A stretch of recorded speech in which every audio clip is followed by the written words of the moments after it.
You see, Mr. Whitmore, I'm not just a hotel owner. I'm the lead medical consultant for the Federal Discrimination Task Force. This incident isn't just a hotel matter, it's a federal case study. The screen changed to show Maya's government credentials, Department of Justice consultant badge, Federal Medical Advisory Board membership, Civil Rights Task Force leadership position. Emma whispered breathlessly to her 45,000 viewers, "She's connected to the FBI. This keeps getting bigger." Sarah Martinez typed furiously from her corner. "Breaking! Federal discrimination consultant assaulted at luxury hotel. Justice Department involvement is imminent." Maya's expression remained perfectly controlled. "You have 3 choices, Mr. Whitmore, and I suggest you choose wisely." She held up one finger. Choice 1, public apology, $250,000 donation to the NAACP Legal Defense Fund, completion of federal sensitivity training, and submission to quarterly bias assessments for 3 years. 2 fingers. Choice 2, complete banishment from all Johnson properties, immediate termination of all business contracts, and civil rights lawsuits seeking maximum damages under federal hate crime statutes. 3 fingers. Choice 3, I make 1 phone call to Senator Williams about instituting federal oversight of your company's hiring and promotion practices, plus a full Justice Department investigation. Whitmore's face had gone gray. His phone continued buzzing. Investors, board members, panicked executives, all trying to reach him as the situation spiraled out of control. "The Meridian deal," he whispered. "Already canceled," Maya said matter-of-factly. "I called them during your little speech about where I belong. They're quite concerned about associating with companies that tolerate racial violence." She clicked to show an email timestamp, 3:17 p.m. Meridian's board voted unanimously to suspend all negotiations pending resolution of this incident. Around the lobby, hotel guests were watching in fascination. Some were recording, others were applauding quietly. The elderly couple from earlier nodded approvingly. Maya opened another screen. "Your company stock is down 7% in pre-market trading. Social media mentions are 89% negative. 3 major clients have already called our legal department asking about contract cancellations." The laptop displayed real-time social media analytics. #Grandview racism trending worldwide. #Whitmore Industries becoming synonymous with discrimination. Tesla canceled their software contract, $12 million annually, Maya read from incoming emails. Microsoft suspended your cloud services partnership. Goldman Sachs is reviewing their investment position. "Please," Whitmore said, his voice breaking. "I have employees, shareholders, families depending on... You should have thought about them before you decided my face was an appropriate target for your prejudice," Maya replied coldly. Marcus stepped forward. "Mr. Whitmore, my wife is being generous. If this were up to me, you'd already be facing federal charges." "Federal charges?" Whitmore's voice cracked. Maya nodded. "Assault in federal facilities. This hotel hosts government conferences, civil rights violations, possible RICO charges if we find patterns of discrimination in your business practices." She clicked to another screen showing legal precedents. Average settlement for similar cases, $2.3 million. Average jail time, 18 months. Career destruction, permanent. The legal data was overwhelming. Case numbers, conviction rates, sentencing guidelines, all applicable to Whitmore's situation. Emma's viewer count hit 52,000. Comments were moving too fast to read. "Give him choice 3. Make him pay. Justice for Maya." "But," Maya continued, "I believe in rehabilitation over revenge. Choose option 1, Mr. Whitmore. Publicly acknowledge your behavior, make meaningful amends, and commit to genuine change." She leaned forward slightly. "You have 60 seconds to decide." Whitmore looked around the lobby, at the cameras, at the disgusted faces of other guests, at his phone buzzing with increasingly desperate calls from his company. If I choose option 1, the contracts will remain in place contingent on your completion of all requirements and 0 further incidents. The Meridian deal will be reconsidered after you complete bias training and demonstrate genuine behavioral change over 6 months. 45 seconds, Marcus said. Whitmore's hands were shaking. I need guarantees that... 30 seconds. What about my reputation? Maya's smile was cold. Your reputation is already destroyed, Mr. Whitmore. I'm offering you a chance to rebuild it through actions instead of excuses. 15 seconds. Sweat beaded on Whitmore's forehead. Around him, 50 people waited for his answer. Online, tens of thousands watched in real time. 10 seconds. Whitmore looked at Maya's bleeding face, at the broken glasses still scattered on the floor, at the evidence of his violence displayed for the world to see. 5 seconds. I choose option 1, he whispered. The lobby erupted in murmurs. Emma squealed into her phone. "He took the deal." "Excellent choice," Maya said. "Patricia, please prepare a formal incident report. Rodriguez, secure all security footage. David, contact our legal department to draft the compliance agreement." She turned to Whitmore. "You'll apologize publicly, on camera, right here, right now. Then you'll begin the process of making this right." Maya gestured to Emma, who was still live streaming. "Miss, would you mind recording Mr. Whitmore's statement for your audience?" Emma nodded eagerly, pointing her phone directly at Whitmore. "Whenever you're ready, Mr. Whitmore," Maya said. 60,000 people are waiting to hear your apology." Whitmore looked into the camera, his career, his reputation, and his future balanced on the words he was about to speak. He began, his voice barely audible. "I owe Dr. Maya Johnson a profound apology." The lobby fell silent except for the soft hum of phones recording what would become one of the most viral apology videos in social media history. Whitmore stood before Emma's camera, sweat beading on his forehead as 63,000 viewers waited for his words. The silence stretched for 10 excruciating seconds. He began again, his voice cracking.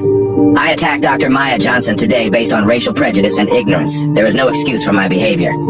His hands shook as he continued. "I made assumptions about Dr. Johnson based solely on her race and appearance. I was completely wrong.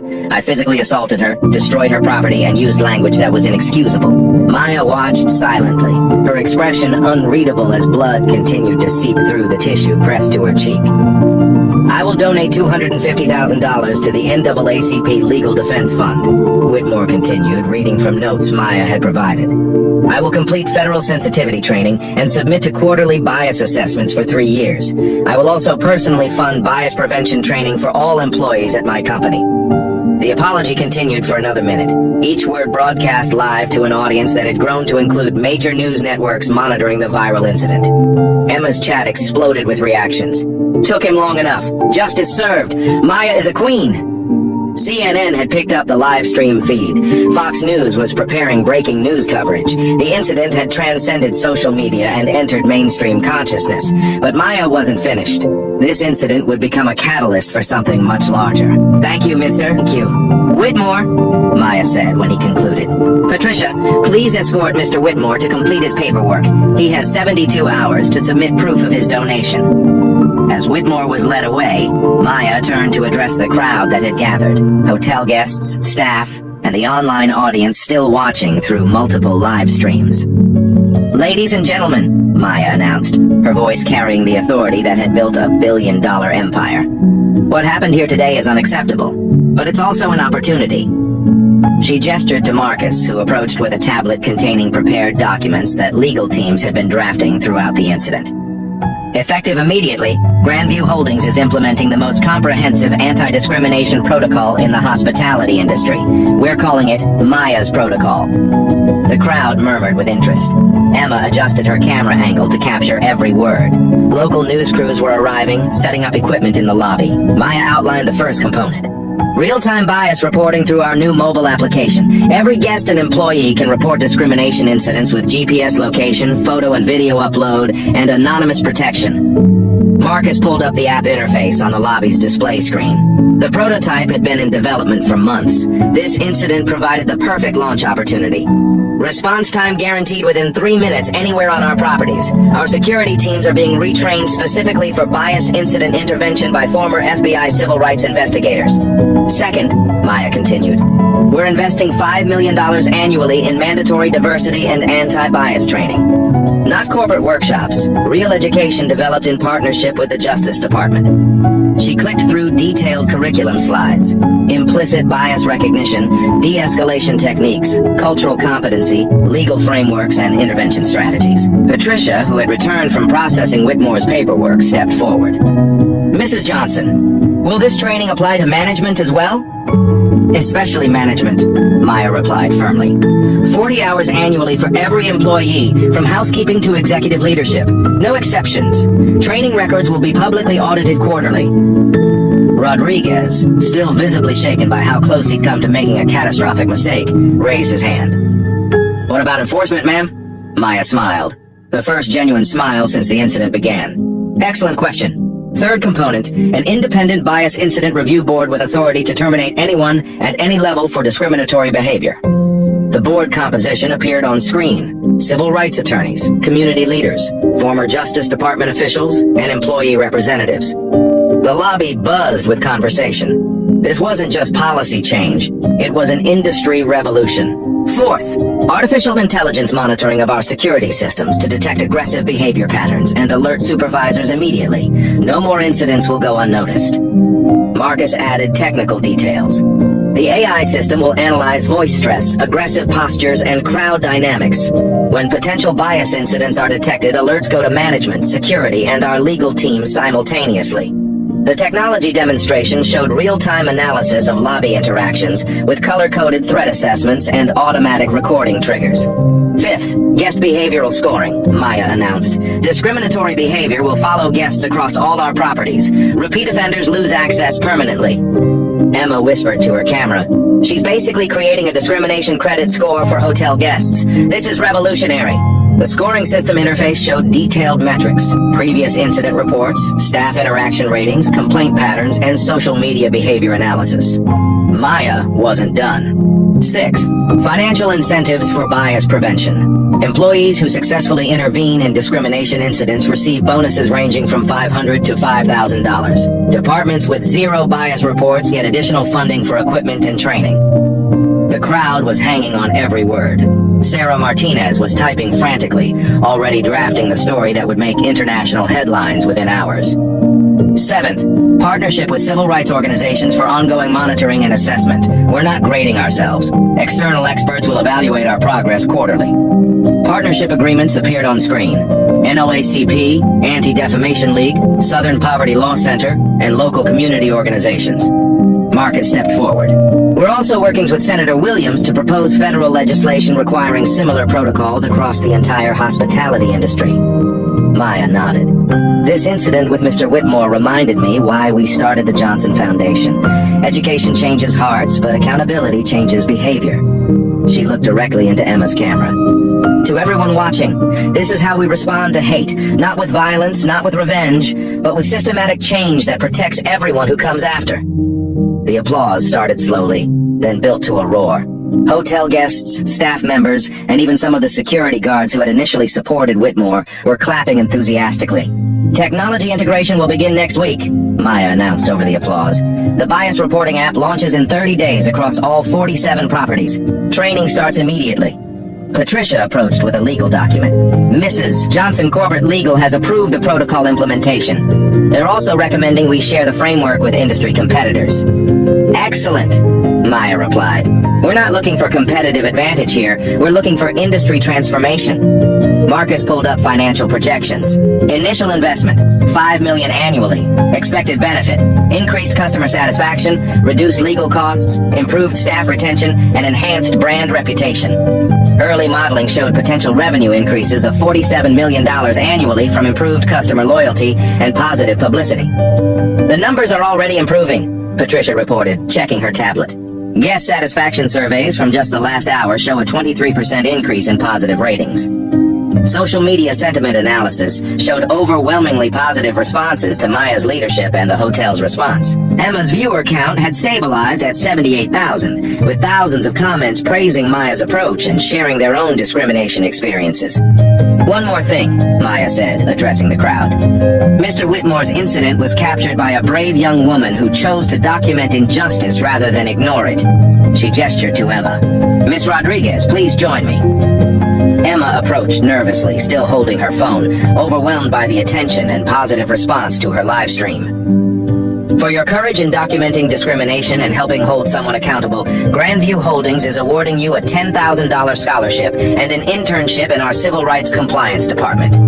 Emma's jaw dropped. The live stream chat went wild. Emma got rewarded. Justice for everyone. Maya is changing the world. We need more people willing to stand up and speak out, Maya continued. Bystander intervention saves lives and prevents injustice. Marcus announced the final component, staff empowerment protocols. Any employee can now immediately ban discriminatory guests without management approval. Protection from retaliation is guaranteed by law. Legal protections were comprehensive. Wrongful termination insurance, legal defense funds, and whistleblower rewards for reporting discrimination. James, the security guard who had initially recognized Maya's name, stepped forward. "Mrs. Johnson, I should have acted sooner. I knew something wasn't right." Maya nodded appreciatively. "James, you did recognize the situation. Going forward, trust that instinct. You have the authority and protection to intervene immediately." Rodriguez added, "Ma'am, what about staff who make mistakes like I almost did?" "Education, not termination," Maya replied. "Unless the behavior is intentionally discriminatory, mistakes born from confusion can be corrected through training." Patricia checked her phone. "Mrs. Johnson, we're getting calls from Marriott, Hilton, and Hyatt. They want to license Maya's protocol for their properties." "Schedule meetings for next week," Maya instructed. "This framework belongs to the industry, not just to us." The lobby had transformed from a scene of violence and discrimination into a classroom for social justice. Hotel guests were asking questions, staff members were taking notes, and online viewers were sharing the live stream globally. "One final announcement," Maya said. "We're establishing the Dignity Awards, annual recognition for businesses that eliminate bias through systematic change, not just corporate statements." Award criteria included measurable discrimination reduction, employee satisfaction improvements, community partnership development, and innovative prevention technologies. She looked around the lobby one last time, taking in the faces of people who had witnessed both the worst and best of human behavior in a single afternoon. "Power isn't about controlling others," Maya concluded. "It's about creating systems where everyone's dignity is protected automatically." The applause was thunderous. Emma's live stream reached 85,000 viewers as Maya and Marcus walked toward the elevators, leaving behind a hotel and an industry forever changed. 6 months later, Maya stood at the podium of the United Nations Human Rights Council in Geneva, addressing delegates from 193 countries. The same woman who had been slapped and humiliated in a hotel lobby was now presenting the Grand View model as a global standard for bias prevention. "Today I speak not as a victim," Maya began, her voice carrying across the assembly hall, "but as proof that dignity isn't negotiable and systematic change is possible." Behind her, a massive screen displayed the results. 0 discrimination incidents across all 47 Grandview properties. Guest satisfaction up 34%. Staff retention improved 52%. Revenue increased $73 million. In the audience, Emma Rodriguez, now a sophomore at Harvard studying civil rights law on her Grandview scholarship, live-streamed the speech to her 2.3 million followers. 6 months ago, a man named Richard Whitmore believed he could determine my worth based on my skin color, Maya continued. Today, his actions have sparked a movement that spans continents. The transformation had been remarkable. Maya's protocol wasn't just implemented, it had become the industry gold standard, the personal transformations. Back in Chicago, Richard Whitmore completed his 200th hour of community service at a Southside community center. The humbled executive now worked directly with families affected by discrimination, his quarterly bias assessments consistently showing genuine improvement. "Dr. Johnson saved my life," he told the camera crew documenting his journey. "She could have destroyed me, but instead she chose to reform me." His company, after initial stock losses, had recovered stronger than ever. The mandatory bias training had improved workplace culture so dramatically that employee satisfaction reached all-time highs. 3 major contracts, initially lost, had been restored. Emma Rodriguez had become a symbol of youth activism. Her TikTok account at Emma for Justice reached millions with stories of everyday heroes standing up to discrimination. She documented 47 successful bias interventions by viewers who learned courage from her original live stream. "That day taught me that bystanders have power," Emma said in a recent CNN interview. "When we see injustice, we can't just scroll past, we have to act."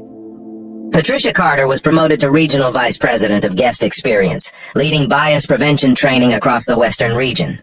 Her leadership during the crisis had demonstrated that managers could choose humanity over profit. Rodriguez and James became the first graduates of Grandview's new Civil Rights Security Certification program, now teaching other hotels how to intervene in discrimination incidents effectively. The systemic impact. Maya's protocol had spread far beyond hotels. Airlines adopted the guest scoring system. Restaurants implemented the real-time reporting app.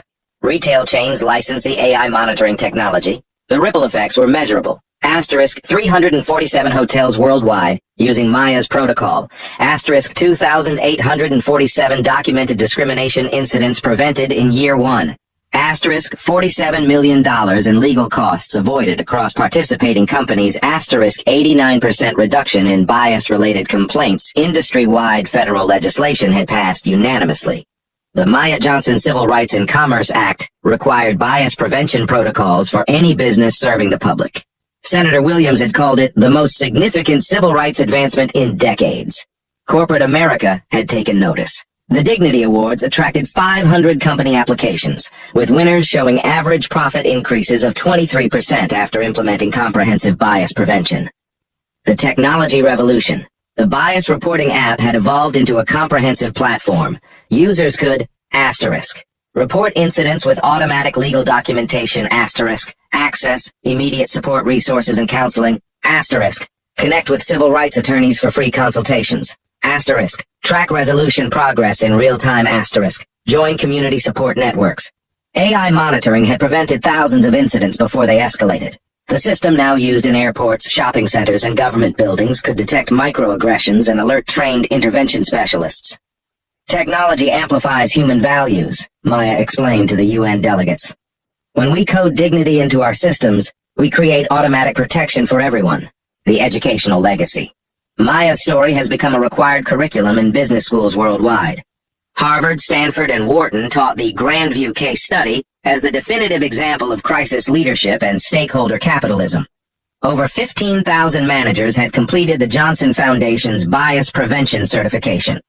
The program's 99.7% completion rate and 94% participant satisfaction demonstrated that people genuinely wanted to learn and improve.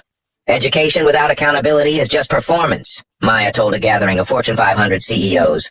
Real change requires consequences and rewards. Medical schools integrated Maya's research on bias in healthcare. Her work with the Justice Department had identified systemic discrimination in patient treatment, leading to new protocols that had already saved lives. The continuing mission. As Maya concluded her UN speech, she looked directly into the cameras broadcasting to millions worldwide. The work isn't finished, she declared. Every day someone faces discrimination. Every day someone has the choice to intervene or ignore. Every day we decide what kind of world we're building. The Johnson Foundation had grown into a $500 million organization, funding bias prevention research, supporting discrimination victims, and developing new technologies for social justice. Maya and Marcus had pledged to donate 80% of their wealth to continuing this work. Money is temporary, Marcus had said. Justice is eternal. The global movement from Seoul to Sao Paulo, from London to Lagos, the Maya moment had inspired countless individuals to document and challenge discrimination. Social media campaigns used #KnowYourPlace, reclaimed from Whitmore's original insult, to share stories of dignity and resistance.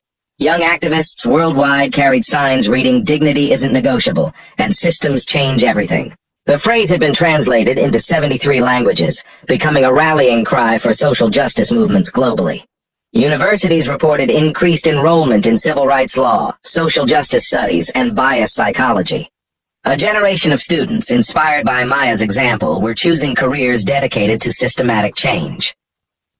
The personal philosophy.